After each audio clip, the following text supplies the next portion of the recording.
చల్లని గంధముతో సింగారించేము, మల్లెల జాజులతో జడనే అల్లేము, దగదగ మెరిసే నగలను పెట్టి నీ సంపదలను నీకే చుట్టి మాలో మేమే మురిసేమమ్మ. శ్రీ మహాలక్ష్మి నమోస్తుతే, శ్రీ మహాలక్ష్మి నమోస్తుతే, శ్రీ మహాలక్ష్మి నమోస్తుతే, శ్రీ మహాలక్ష్మి నమోస్తుతే. జై శ్రీరామ్.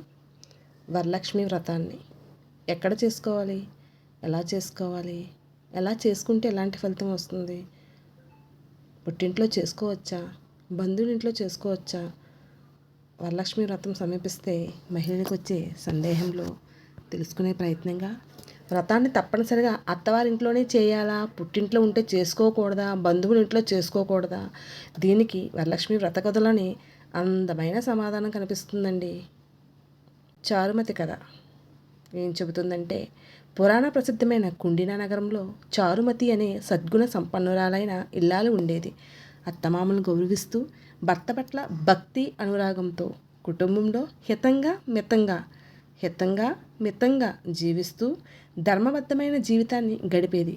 ఆమె సద్గుణాలకు ప్రసన్నమైన శ్రీ వరలక్ష్మి తల్లి ఒకరోజు స్వప్నంలో దర్శనమిచ్చి తనను ఏ విధంగా వ్రతపూర్వకంగా ఆరాధించాలో తెలిపిందని ఈ వ్రత కథ చెబుతుంది. ఇక్కడ చారుమతి చేసిన పని ఎంతో అందమైంది.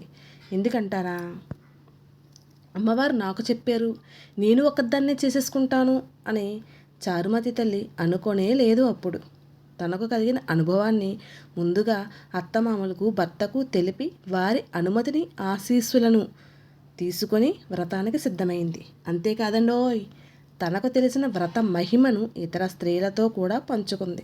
వారందరినీ కలుపుకొని అమ్మవారిని ఆరాధించుకుంది. అంటే వరలక్ష్మి వ్రతంలో ప్రదేశం కన్నా భక్తి మాత్రమే ప్రధానమైనది వరలక్ష్మి వ్రతం. ఎందుకనగా చారుమతి అత్తవారింట్లో వ్రతాన్ని ఆచరించినంత మాత్రాన ప్రతి స్త్రీ కూడా అత్తవారింట్లోనే చేయాలనే నియమం దీనికి భావించాల్సిన అవసరమే లేదు. అత్తవారింట్లో చేయగలిగితే అక్కడ చేసుకోవచ్చు, వారి కుటుంబ సాంప్రదాయానుసారం చేసుకోవచ్చు. ఒకవేళ పుట్టింట్లో ఉంటే ఆ సమయానికి ఆ గడియలకి అక్కడ కూడా చేసుకోవచ్చు. ఒకవేళ బంధువుల ఇంట్లో ఉంటే అక్కడ కూడా చేసుకోవచ్చు. ఎక్కడైనా చేసుకోవచ్చు. ప్రదేశం కన్నా భక్తి మాత్రమే ప్రధానం. అక్కడ వీలు కాకపోతే సాంప్రదాయానికి అనుగుణంగా ఏర్పాట్లు చేసుకుని ఆలయంలో సామూహికంగా ఇతర భక్తులతో కలిసి అయిన వరలక్ష్మి వ్రతాన్ని చక్కగా ఆచరించవచ్చు. అయితే కుటుంబానికి ప్రత్యేకంగా వస్తున్న ఆచారం, కులాచారము లేదా గురువు సూచించిన విధానం ఉంటే దాన్ని ఖచ్చితంగా గౌరవించడం సముచితం. చారుమతి మనకు నేర్పిన మరో గొప్ప విషయం ఉందండోయ్.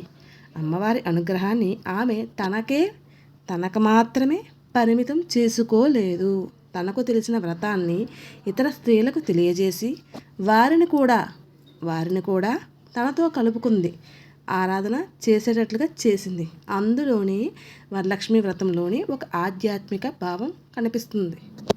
మనకు లభించిన శుభాన్ని పంచుకుంటే అది తగ్గదు, మరొకరి జీవితంలోనూ మంగళదీపాన్ని వెలిగిస్తుంది.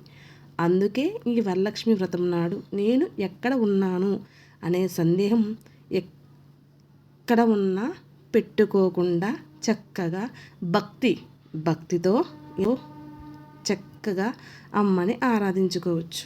అత్తవారింట్లో అయినా, పుట్టింట్లో అయినా, బంధువుల ఇంట్లో అయినా, సాంప్రదాయబద్ధంగా అయినా, సామూహికంగా అయినా స్థలం మారవచ్చు. కానీ అమ్మవారి పట్ల మన భక్తి అనేది ఖచ్చితంగా మారనే కూడదు. మనసారా సంకల్పించి శ్రద్ధతో శ్రీ వరలక్ష్మీదేవిని ఆరాధిస్తూ, అమ్మ నాకు మాత్రమే కాదు, నా కుటుంబానికి, నా పుట్టింటికి, నా మెట్టినింటికి, నా బంధువులకు కూడా ఆయురారోగ్యాలు, సౌభాగ్యము, సుఖశాంతులు ప్రసాదించు తల్లి అని చక్కగా భక్తితో అమ్మని ప్రార్థిద్దామా?